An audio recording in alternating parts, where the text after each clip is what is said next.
Welcome back to some more Umineko When They Cry. So where we last left off, it was pretty short and simple.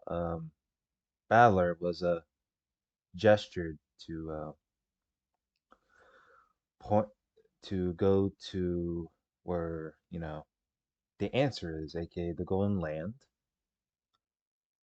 and that is where he was able to find the endless amount of gold. Surprisingly enough, like I thought it was like some sort of joke, like some sort of the gold is all fantasy, just like the third episode. Well, Eva was able to find the same, except even in Rosa, when Rosa was shown, it's like they keep it to themselves. But on this one, oh no, let's tell it to everyone. Well, they tell it to everyone, and except for George and Jessica and such, and then it resumed to arguing, which isn't so surprising. It's weird because they argue that Battler was the one who found the gold, even though like he doesn't want to be any a part of it. He was only there just to see that whether it's the actual thing or not. Well, it said it in red. I mean, feels like a bit of a misconstrued narrative if you ask me. But well, that's out of the way. Let's continue. Perhaps because everyone was tired out from the seemingly endless argument, they took a short break.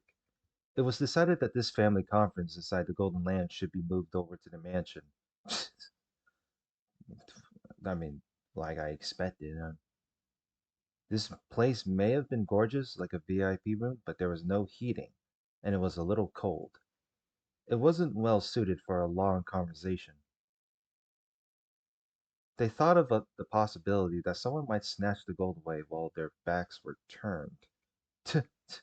Wow, that's a pretty hella suspect. My goodness. But of course, no one could manage much with just human hands in a small amount of time when it's 10 tons of gold they're dealing with. In fact, it might be said that having this mountain of gold in the background was actually robbing them of the ability to make sound decisions. So they agreed to return to the mansion, in part so that they could regain their composure and continue the conference more cold-bloodedly. Oh, I thought the sound was muted for a moment.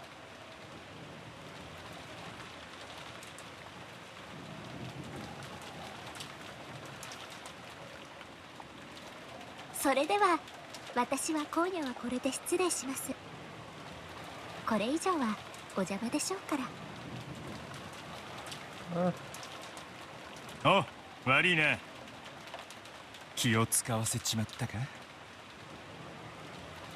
あなたへのお礼は明日改めてさせてちょうだいね。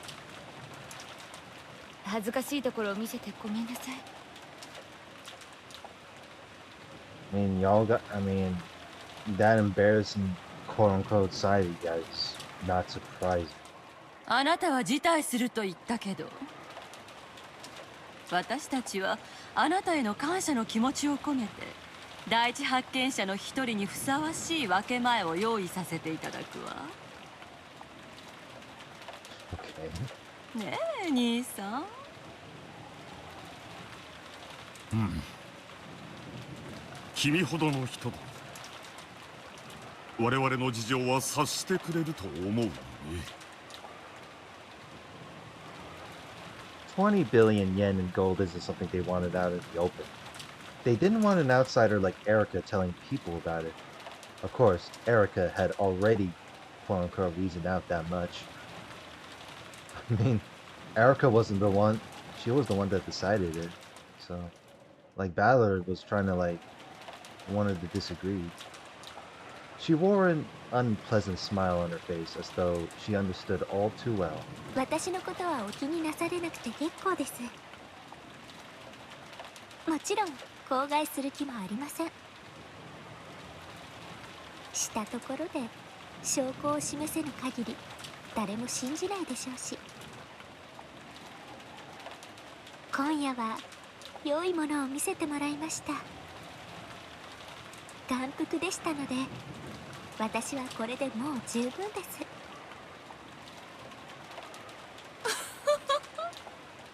うね。10トンの黄金なんてなかなか見られるものじゃないもんね。Seeing the gold was the spectacle? Of course not. Judging by Erica's dark nature, it's obvious what she's so happy about. I thought about telling her to just go away, but even I wanted to get out of this place. I tried to head back to the guest house along with Erica. However, Kiri-san grabbed my shoulder. バトラ君はダメよ。Why? あなたも一緒に来てちょうだい。せやせや。君は今や立派な次期当主なんやで。お父さんにお目通りして早くそれを認めてもらわんとな。それを決めていいのは当主様だけです。勝手なことを決めないように。バトラ、面倒だろうがもうしばらく付き合ってもらうぜ。Why do you want it? Oh, God. お前は何も言うな。黙ってうつむいてりゃいい。分かったな。You know, the way you talk, it sounds pretty suspect. 好きにしやがれ。See, even Battler just sitting there, man, why do I have to get involved in this nonsense? It would have been easy to say that I had no interest in being the successor, but I was sure that would only add more oil to the fire. Even if I hadn't been ordered to keep quiet, staying shut up like a clam was clearly a good idea. In that case, would it really be so bad if they just let me go back to the guest house? Dad put his arm firmly around my shoulder, and I told him it was uncomfortable then to let go. However, he didn't pay attention to a word I said.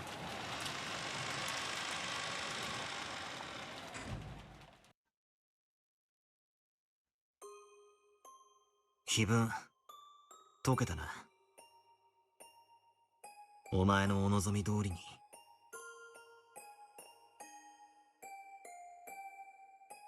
Well, it's just what you wanted, right? お前がゲームマスターの時にはいつも手紙が来るもんな。碑文を解いてみろ。解けなきゃ皆殺しだ。みたいな。I mean, it doesn't really say whether they had a time limit or not, but it sure made it look like it did.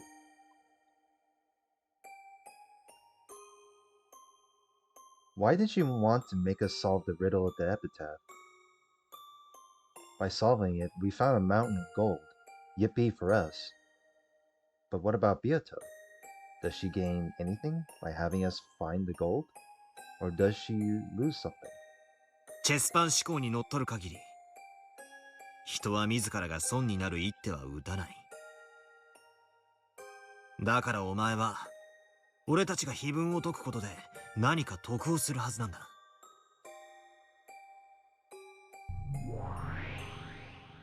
いいえ。碑文を誰かが解くことで、この子が何かを得ることはありません。So Beato has nothing to gain from having someone solve the epitaph for her? Wait, so if Beato carries out the epitaph, so is this the way to like relive her amusement?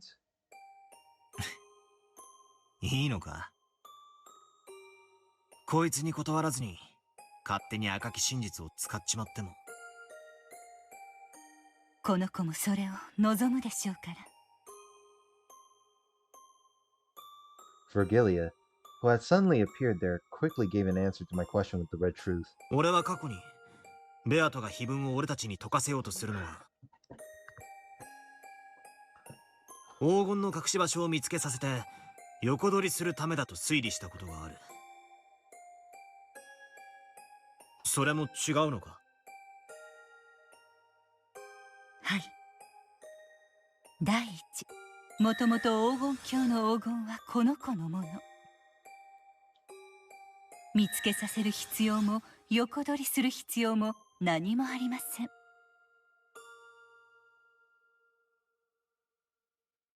Of course, Beato is Beatorici the Golden. Isn't she the master of the Golden Land and the Ushiromiya family alchemist? That totally makes sense. However, that makes me even more confused. Even if someone exposed the answer to the epitaph's riddle, Beato has nothing to gain. No, to the contrary, her own gold might be stolen away. なら、ますますにわからない。非分殺人はわかる。後ろ宮家に対する復讐とか、あるいは魔女としての力を復活させるための儀式とか。こいつなりの理由や目的があってやってるんだろうからな。Could be a possible reason. だが、非分の謎を解けというのにはどんな意味があるんだ。俺たちが解いても解かなくても、こいつに得るものは何もない。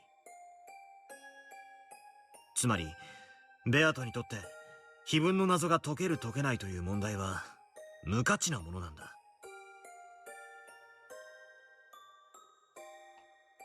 そうですね。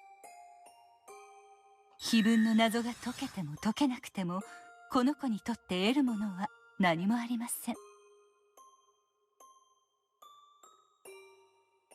解けても解けなくても何の意味もない。それはつまり、非分の謎自体がベアトにとって無価値だということになるんじゃないのか。So that's what I was gonna think. So if finding the gold for her doesn't really regain any source of benefit for her, does this mean the epitaph, the riddle is just meaningless then? What's the...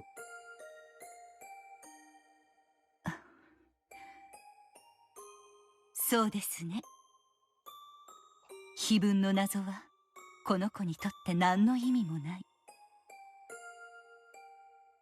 ならばそれを無価値であると極論しても言い返せないかもしれませんね。If that's immaterial, then pretty sure the whole entire game loop is pretty meaningless as well, right? Everything about fantasy is just construing a different story to fit for the audience itself. No? Beato, why are you making us solve the epitaph's riddle? If we liken the witch, you're to a pair of scales. The epitaph murders lie on one plate, and the riddle of the epitaph lies on the other plate. After all, she's saying she'll stop the epitaph murders if the epitaph is solved. In other words, the epitaph murders and the epitaph's riddle are worth the same to Beato, like two sides on a balanced scale. That means that both the epitaph's riddle and massacring all the relatives are equally significant from Beato's point of view. But Virgilia responded with the red truth. Regardless of whether the epitaph is solved or not, Beato has nothing to gain. If she has nothing to gain, then the epitaph's riddle is meaningless and immaterial to Beato.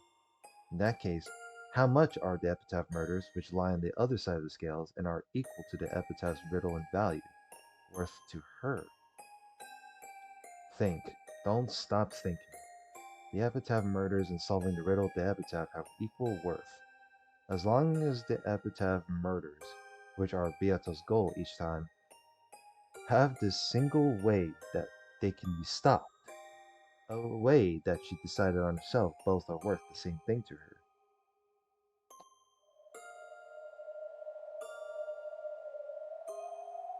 X equals Y. And whether the epitaph's riddle is solved or not, Beato has nothing to gain. Y equals 0. So in this case, what is X?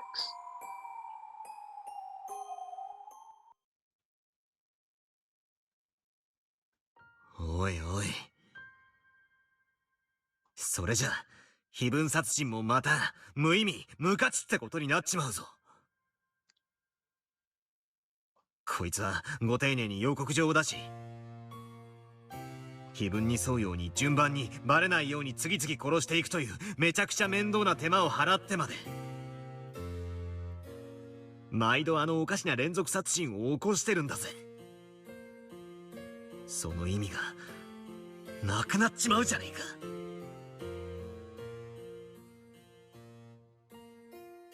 I spun the chessboard around and searched through Beato's moves over and over. This is always the first place I stumble. The significance of the epitaph murders. Why did she have to commit serial murders in a way that reproduced the witch's epitaph? If she wanted to kill the whole Ushirumiya family for revenge, it'd be much simpler, safer, and more reliable if she just put poison into their dinner, or else went around killing people one by one in the middle of the night while they were sleeping. However, on the first evening, Beato sent us a letter that sounded like an advance notice, then carried out a 3-part serial murder with large gaps in between. The 6 people of the first twilight, the 2 people of the second twilight, and the 5 people of the fourth and later twilights. We aren't fools. Once the first murders occur, we barricade ourselves in somewhere to stave off any further murders. Furthermore, we quickly suspect a culprit among us and start analyzing each other's alibis. As the victims increase, the number of suspects decreases automatically, and Beato's chances of success in this serial murder drop closer and closer to 0. All the epitaph murders are like she's strangling her own neck, making it harder to succeed in this serial murder she's attempting. All for a useless embellishment, all just for show. こいつは自分で自分の目的の難易度を上げている。そうなりますね。おかしな子ですね。She's really questionable at best. 知ってるか？ミステリー小説ではこういう非分殺人のことを見立て殺人という。この見立て殺人が行われる理由を俺は3つに大別できると思ってる。伺いましょう。一つは非分に沿うことで証拠やアリバイをごまかし犯人に利するためだ。死んだふりをして自らを犠牲者に混ぜる古典もこれだし、非分に沿わずに殺人を犯し、その発生順序を誤解させることによってアリバイを作るのもこれだ。なるほど。非分に沿って儀式的に殺していると見せかけて、実は自分に利するように誘導しているわけですね。面白いと思います。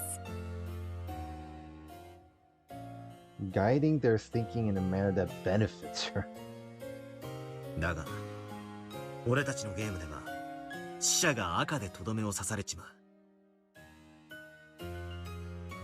ゲーム版の世界ではごまかせても、ここから俯瞰する俺たちはごまかせない。だからこの最も王道となる目的は違うってことになる。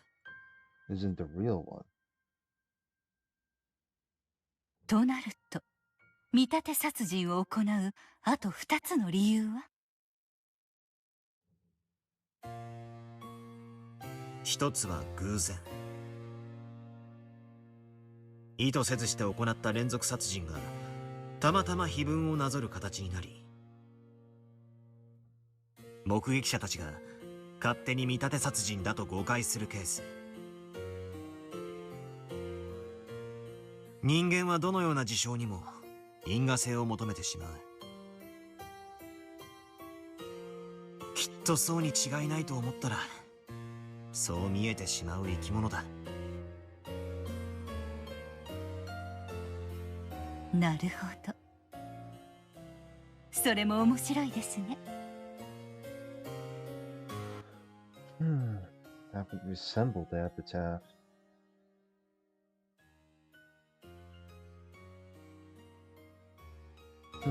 ですがどうでしょう。この子のゲームでは第一の晩の殺人以前に常に事件が予告されている。そして明白に非分殺人を遂行していることを示す手紙や状況証拠が次々に見つかるはずです。ああ、そうだな。偶然なんかじゃない。ベアトは初めから非分殺人を見せつける目的で遂行している。俺たちが誤解してるんじゃない。これは明白な見立て殺人なんだ。だからこの理由でもない。となると最後の一つの理由になりますね。最後の一つは見せつけること。つまり恐怖だ。Fear.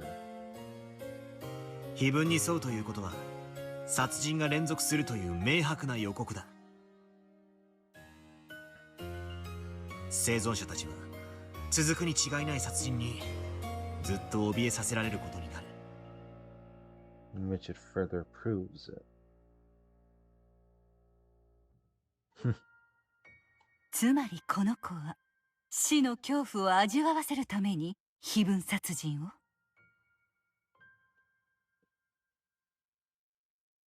So so the murders are just there to make the humans fear what death is like? と思うと割と収まりがいい。グロい遺体損壊も悪趣味な装飾も全て俺たちを怖がらせるための演出。They were all to terrify it. Okay, but what about horror movies? When watching like horror movies or anything violent related like substance gives to show that death can be feared,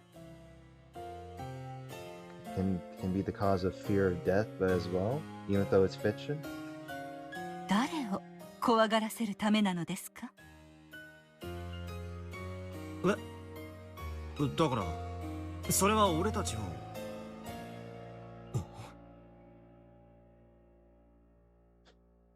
And Balor's logic just doesn't make any sense. After hearing that one line Virgilia spoke so casually, my thoughts clouded over once again.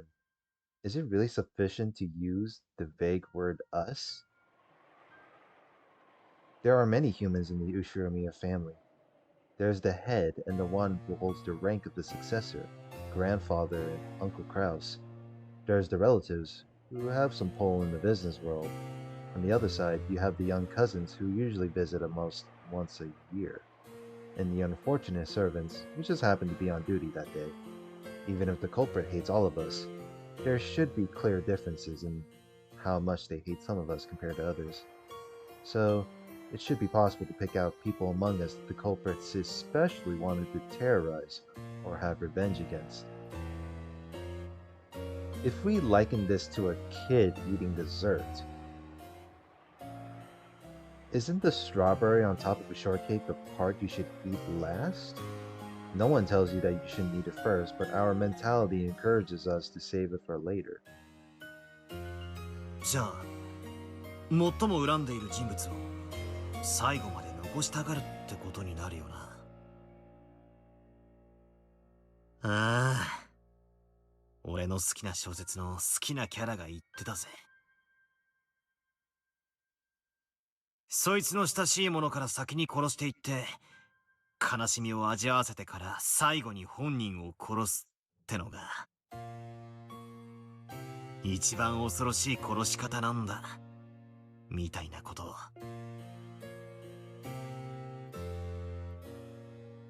おやおや、恐ろしい小説もあったものですね。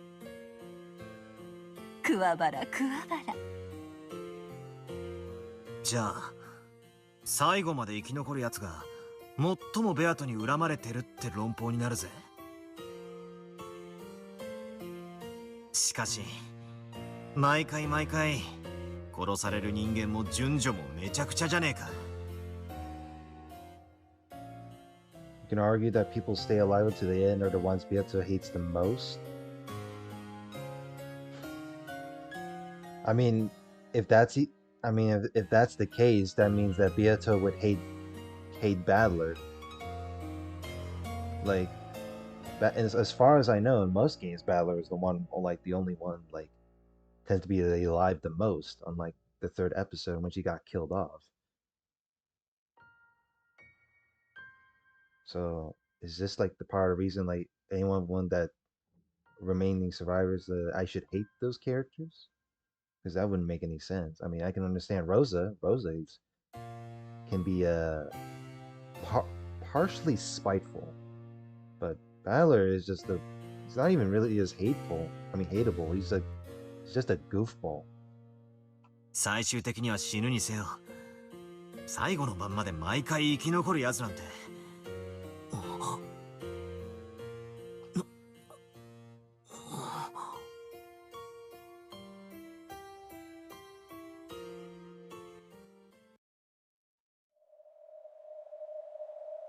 I'm the only one. 先に赤で申し上げておきましょう。バトラ君は犯人ではありませんよ。バトラ君は誰も殺してはいません。これは全てのゲームにおいて言えることです。ならなおのこと、俺ってことになる。こいつが非分殺人を起こす唯一の理由は、俺に見せつけるためってことになる。So showing the epitaph murders as a way of a warning? Every time, Beato brags that she'll choose whom to kill next with the roulette. However, I'm the only one she never kills. So if she does kill me in the end, she leaves me be until the very last moment. In all of these supposedly random games, there's only this one unchanging constant. こいつは俺に復讐を。How does she... 俺に恐怖を味わわせるために非分殺人を行っているというのか。それは違います。恐怖を味わわせるのが目的ではありません。誰かに復讐するためのものでもありません。And it isn't to have revenge on someone. ならやはり非分殺人には意味なんてないことになる。Yeah, you just said that. It doesn't really mean anything.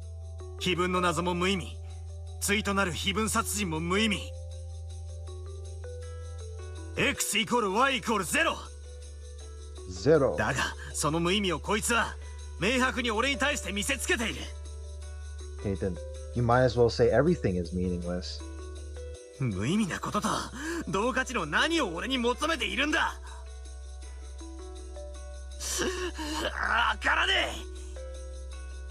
え。考えれば考えるほどにこいつが何を考えてるのか俺にはわからねえ。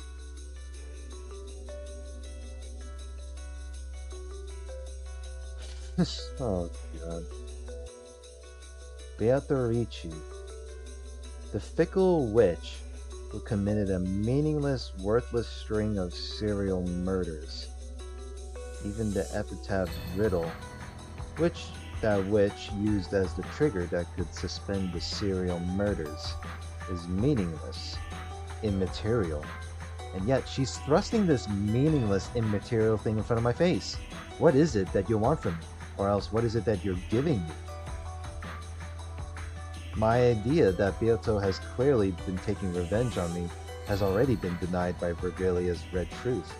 Both X and Y, both the epitaph murders and the epitaph riddle hold no meaning for Beatrice. X equals Y equals 0. However, since she's thrusting those things in front of me, they must have some meaning.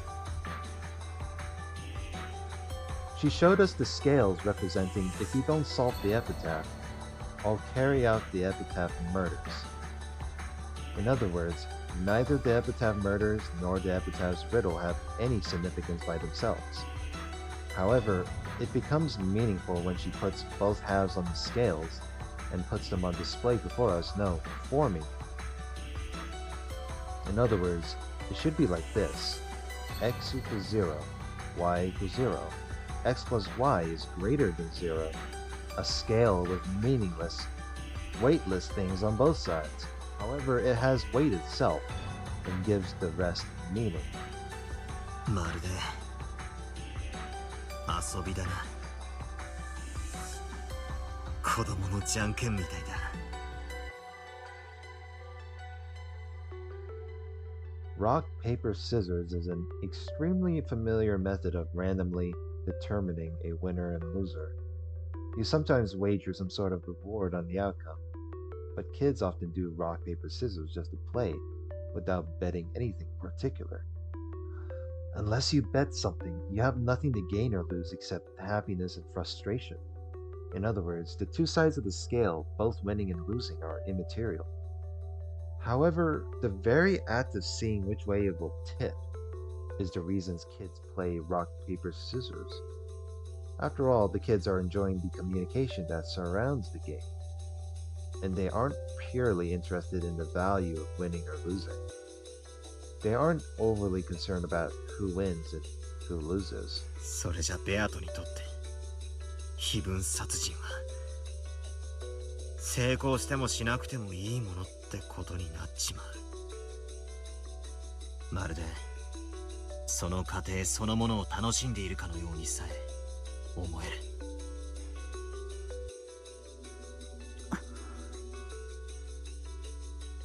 以前の俺なら無意味な殺人を繰り返す非道な魔女だと決めつけ、こいつを罵っただろうさ。だが今の俺にはそうとは思えない。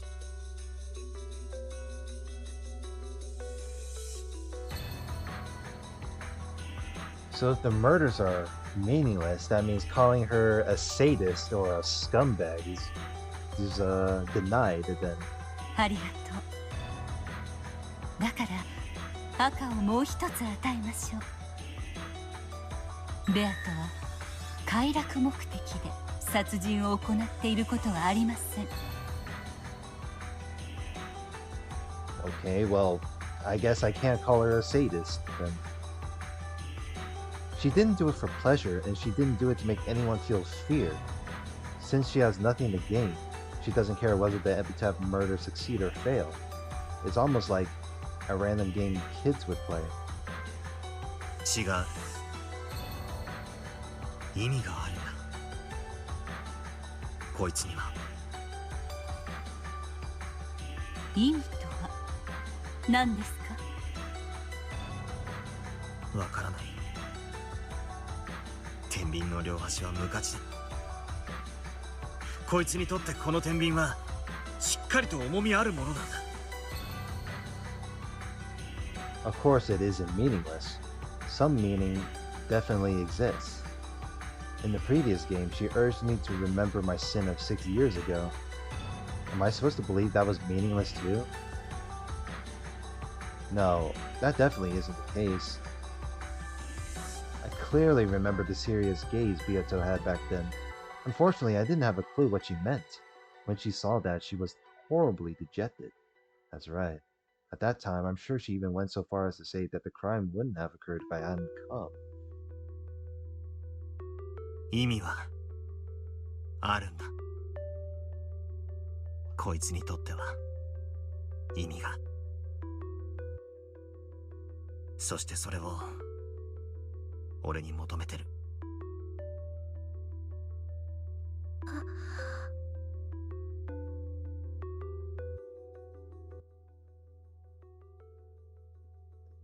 It has a meaning, which is something to her, and is connected to something she wants. Ooh, what is it? I laughed softly and poked Beato lightly on the head, then patted her head. ラブレターには次からは好きですと短く書くことを勧めるぜ。あまり回りくどくて難解だと意味が伝わらねえぞ。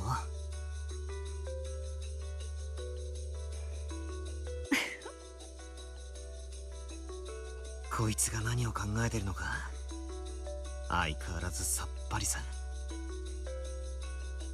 だが俺は考えることをやめないぜ。まだまだ鉄板をひっくり返せ。お前の思考をたどる旅を俺は絶対にくじけないからな。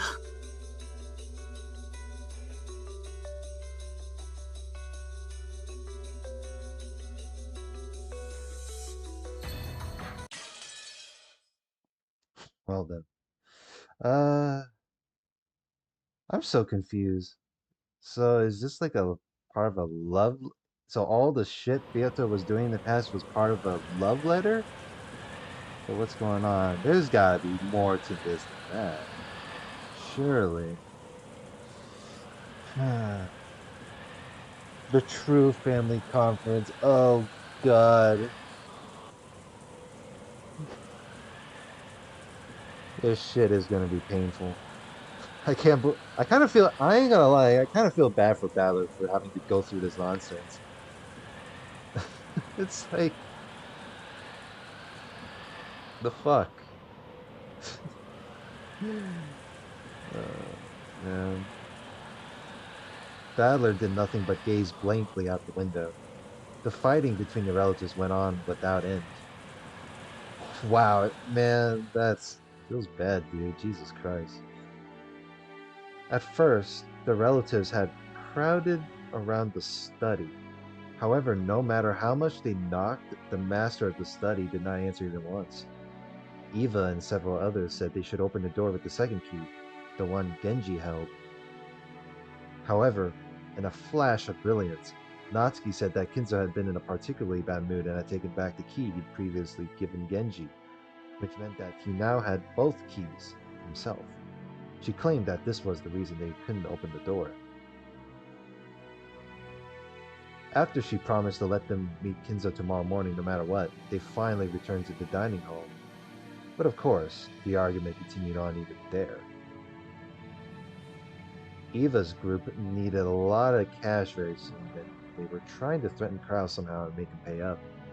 Apparently, Badler solving the epitaph threatened Kraus's position as the successor, which gave the others a powerful tailwind. On the other side, Kraus and Natsuki based their argument on the claim that it had never been specified that ownership of the gold would be handed over to the person who solved the epitaph. It hadn't been hidden gold, quote unquote, but simply Kinzo's stockpile.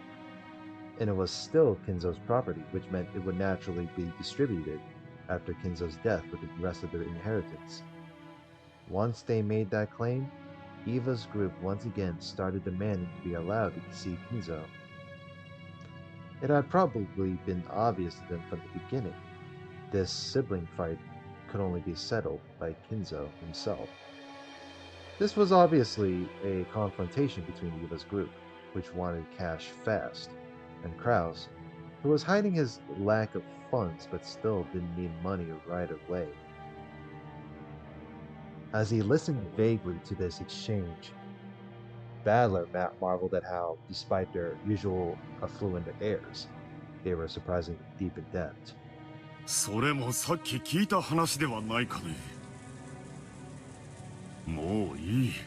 休止しよう。お互い一度した話を延々と繰り返しているだけだ。Now, y'all are going through a loop. According to the clock, it was almost 2400 hours, aka midnight. It certainly was a perfect time for a break. The atmosphere relaxed just a bit. 同感や。お互い一服するのも悪くないで。ほな以後は議事を取りながらにせんか。言った言わないはもうごめんや。まったくだわ。下の根も乾かないうちにそんなことは言ってないなんて。平気で言い出す兄さんとの会議に議事録は必須だものね。文字じゃ書くのも手間だし、インチキだっていくらでもできるわ。そうだな。兄貴、こいつは動くのか？オーディオセットかね。なるほど。それならば議事を手書きせずに済むし、捏造もできんね。You want the whole thing to be recorded, huh? That's just okay. Everything and all to be bickering and shit. 互いにとって公平だ。Okay. 勝手にいじらないように。当主様の大切な音楽テープですよ。The dignified tape set had the sense of weight to it that matched this majestic dining hall perfectly. On pleasant Sunday mornings, it would sometimes be used to play famous tapes or records. However, right now, it was the most neutral and impartial conference record keeper around. Rudolph fished randomly around the cassette rack, searching for a blank tape. And every time he found some tape with sophisticated music on it, he'd complain about how pompous it was. Okay, I mean, music is subjective, but... 失礼します。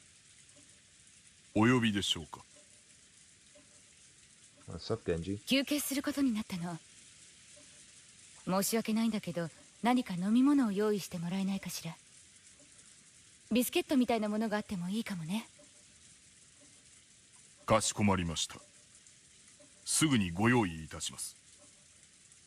あと、ごめんなさい。風邪薬あるかしら。さっきから熱っぽくて。なら無理は良くないな。休みたまえ。ローザがいいと思うなら好きに休めば。私ならこの大事な会議中に風邪くらいじゃ休まないけどね。そうかね。私は遠慮なく休ませてもらうよ。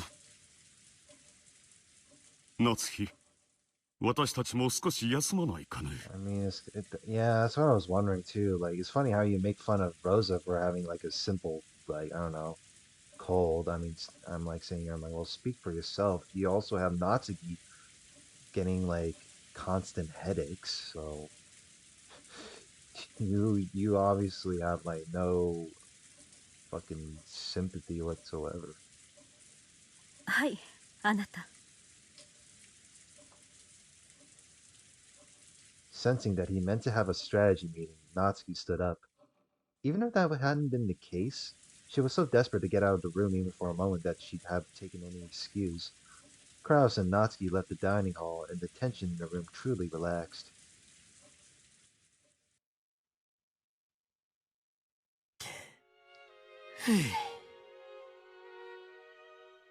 バトラ君もお疲れ様。最悪の気分でしょ。大人の階段だと思って諦めて。俺はいつまでここでボサーっとしてりゃいいんすかね。Yeah, you just made him sit there and be silent on like almost the entire night, so. さあ、バトラ君は私たちのおみこしだからね。眠い？ You're like our own portable shrine. That's a bit of a passive way to saying like these Valor is just part of property until the conference is over. Jesus Christ. 古典の授業程度には。今夜はどうせお父さんは現れないでしょう。クラウス兄さんたちが戻ってきたら、バトラ君はもう戻っていいかと提案してみるわ。よろしく頼んます。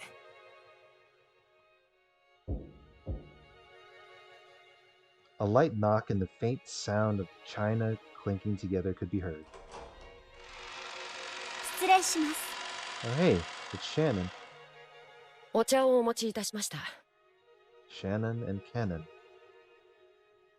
Shannon and Cannon had come by with a serving cart. The pleasant smell of black tea had the effect of relieving a bit of the tension. よ、話は聞いてるか？何のお話でしょうか？僕たちは何も。Yeah. You didn't hear shit. よしなさいルドルフ。教える必要は何もないわ。僕たちは家具ですから。親族会議のお話には関心ありません。そうね。それが賢い返事だわ。深夜勤なの？大変ね。I mean, it's not rough for everyone, but you know, it can really fuck up other people's schedules. そういうお役目ですので Exactly. ご用命いただけて嬉しいです。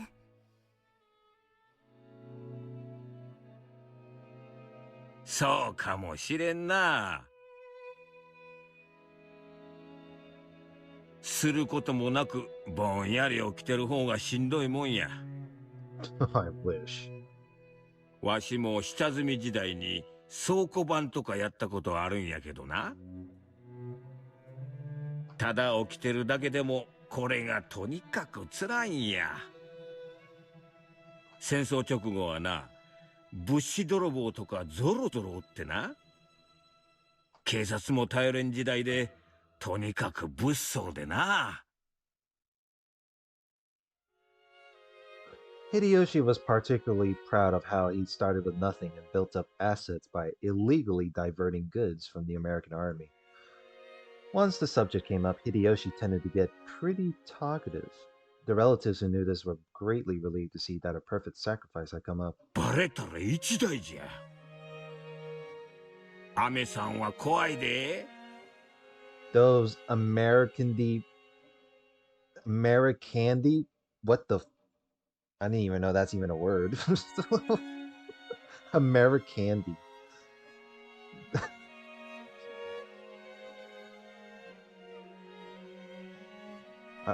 Okay.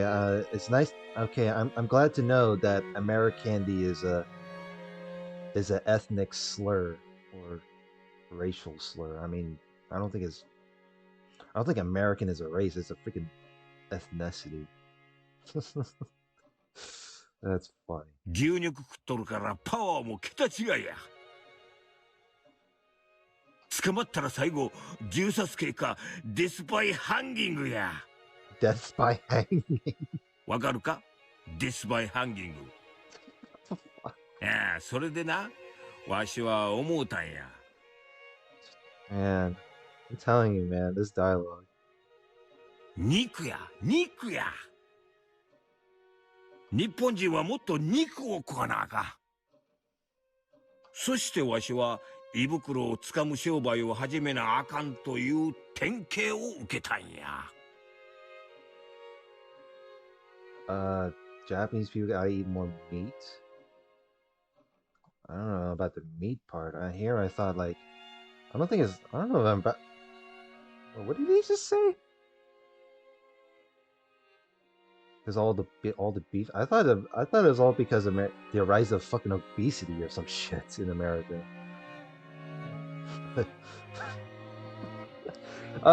This one I love.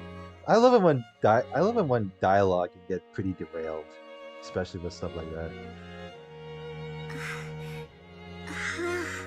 See, even Shannon just stood there and be like, "What the fuck are you saying?" それは大変なお仕事ですね。よしなさいよあなた。戦後生まれにいくら話しても当時の苦労なんか伝わらないわよ。Yeah, you're freaking telling your story to freaking Zoomers or some shit, or millennials. I don't know. ん？またわしの悪い癖が出てしもうたな。すまんすまん。I don't think it's just bad habit. I think it's a pretty goofy story. Sometimes I always love to goof. I mean, we all love to goof around, right? あなたたちもお茶をしていきなさいよ。たまには自分たちがどういう紅茶を入れてるか、その下で学ぶのもいい勉強になると思うわ。いえ、結構です。お気遣いなく。少し付き合ってくれよ。大人ばかりで俺も窒息しそうなんだ。 Yeah, I don't want to be the only kid in here, like, suffering. そら、次期当主のバトラ様のご命令だぞ。そこに座って、俺たちとしばらくお茶しろい。それで、最近の出来事とか趣味とか、見てるテレビとか、若者の今の流行りとか、そういう話をしやがれ。俺たちの勉強になるからな。Yeah, yeah. Thanks for the encouragement of having a needing social convos. That's great. 明暗ね。ほら、二人とも座って。そして話題に飢えた私たちの生贄になってちょうだい。